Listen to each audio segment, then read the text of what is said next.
There's no denying that reverb is one of the most popular effects in music production, and for a good reason. It can create different moods and sometimes completely change how a sound is played out. But how does one actually go out to use this effect? In this video, I'm going to show you how I use reverb and different techniques and tips that you can use to your favor to help you out a bit. Now, you're gonna go to your FL Studio project or whatever DAW you use. Here I have a synth pattern that I'm gonna put reverb in. Just play it out.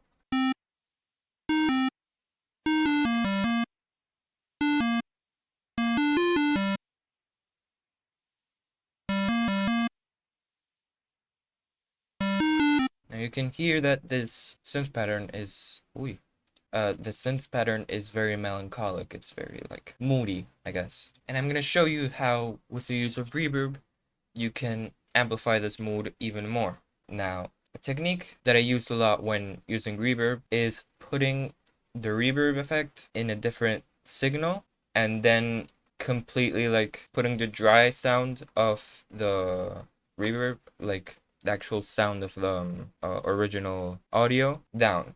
And you do this by dragging this dry knob down. This way, it's just gonna play out the audio of how the audio of the reverb. This is to prevent the sound playing both times in two signals.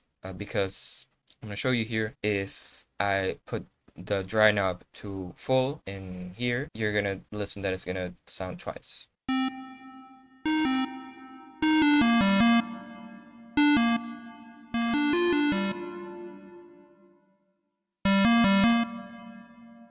And you don't want the sound to play twice, mainly because it's gonna make the sound much louder. And it's just not nice. Now, I do have to mention that there are a lot of different plugins that use reverb.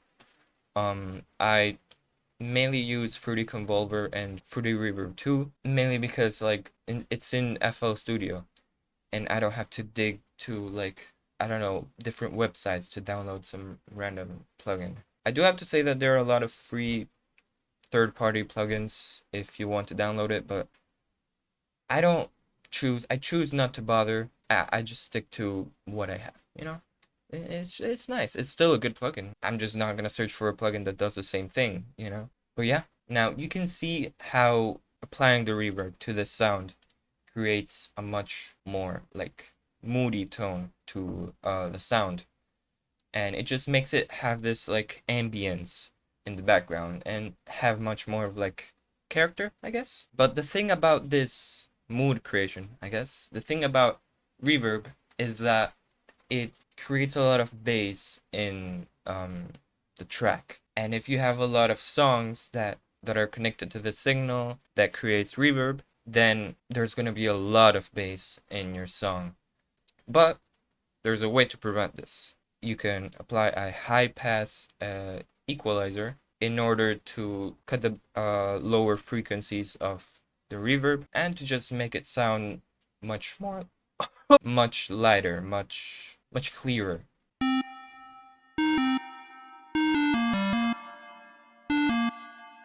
Now, I do think that this makes the reverb have less character, but it's a good way to make your mix less, I don't know how to say, less muddy.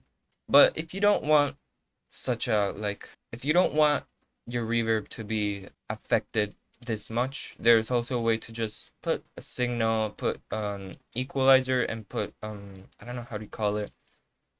This? How do you call this? Put a band in the base of the reverb and just like turn it down. You don't have to put a high pass filter. You can just do that, and this is how it sounds.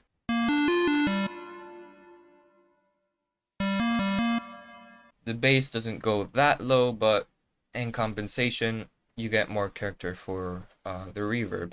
And that's basically that. That's basically how I use reverb. I do think that reverb with delay especially creates a lot of ambience. In this track, I also have a delay effect for the synth, and it just creates an even bigger mood, an even more like somber mood.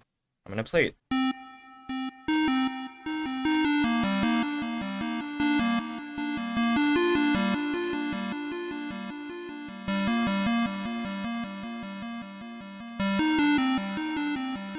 Now, if you want me to make a video on delay, then just feel free to ask that.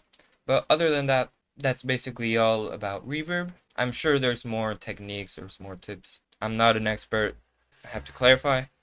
But again, this is how I use reverb. So yeah, thank you for watching.